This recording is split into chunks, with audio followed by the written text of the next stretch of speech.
Fala pessoal, sejam muito bem-vindos a mais um vídeo do canal da Casa da Betoneira. E hoje a gente vai falar sobre maleabilidade do quadro da máquina, do tambor da máquina, enfim, das peças que são de metal, não de ferro fundido, as peças de metal de chapa, né, da chaparia da máquina em si. Isso acontece bastante, principalmente quando o pessoal bota a máquina no lugar onde ela fica desnivelada, ou com o tempo de trabalho de uma máquina que, por exemplo, tem rodas de plástico, como os modelos modernos das betoneiras. E a gente tem aqui, eu vou botar já para vocês, o Lucas vai deixar aqui para vocês o link falando do cepo. Por que esse cepo? Por que calçar a betoneira? Justamente por causa da maleabilidade que acontece conforme o tempo de trabalho ali. Quando a gente fala de maleabilidade, a gente pode imaginar a estrutura do quadro da máquina num local onde ela vai trabalhar, como a gente fez vídeos aí há tempos atrás, a gurizada tá lembrado. A máquina de 400 litros trabalha aí com quantos quilos mais ou menos? 700 quilos dentro do tambor quando está carregada. E a partir do momento que uma máquina batendo ali 700 quilos trabalha, ela pode causar determinadas maleabilidades. A primeira maleabilidade que acontece, que não seria bem uma maleabilidade, eu acredito que é ali um desgaste, é nas próprias rodas da betoneira, quando se fala em betoneira com roda de plástico.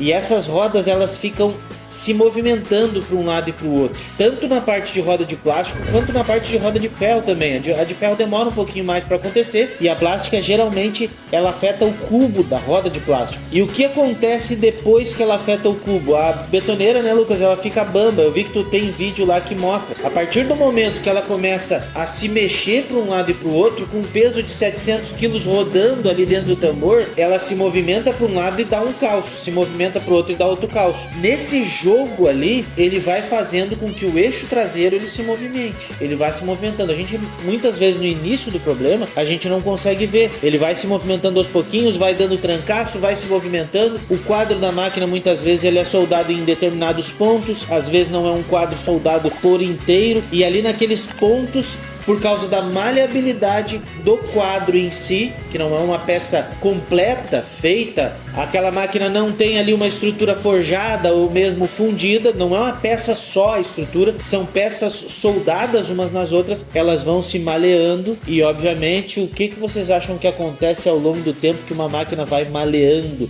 as partes aí do quadro principalmente? Acontece a quebra. Para que a gente possa entender, quando acontece ali uma soldagem em uma determinada parte do quadro de uma máquina, a solda, quando acontece ali a solda naquele ponto, ela destempera ao redor da solda. A têmpera original da chapa que tu tá soldando ali, ela não vai continuar original, ela já deu uma destemperada. Aí a máquina vai trabalhando num lugar onde tá desnivelado, onde não é para se trabalhar, ou às vezes a própria estrutura, como eu falei, das rodas permite com que o quadro se maleie, fique ali trabalhando, ela vai apresentando fissuras em determinadas soldas e muitas vezes quebra o quadro, quebra a coluna frontal, quebra a coluna traseira. No caso da Menegote a gente vê a quebra do cubo, justamente porque determinados pontos ali foram trabalhados de maneira errada. Então tem que cuidar muito disso. A maleabilidade acontece em todos os modelos. Tem alguns modelos, gente, que é bem complicado. Máquinas que tem o quadro aparafusado, como alguns modelos da Fischer antiga, como alguns modelos da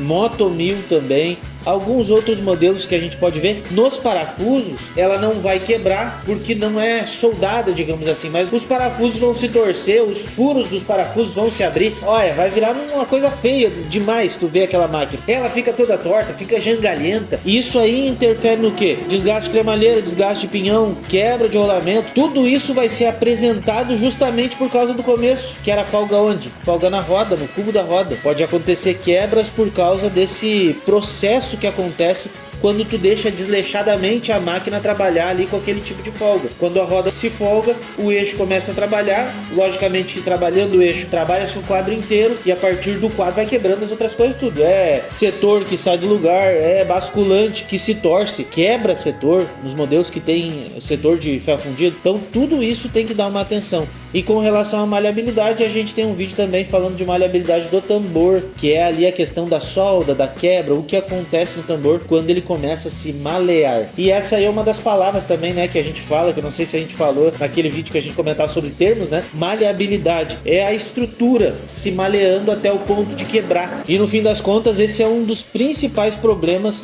de quebra de peças na máquina. E eu espero ter ajudado a cada um de vocês com mais esse vídeo, e a gente se vê no próximo vídeo.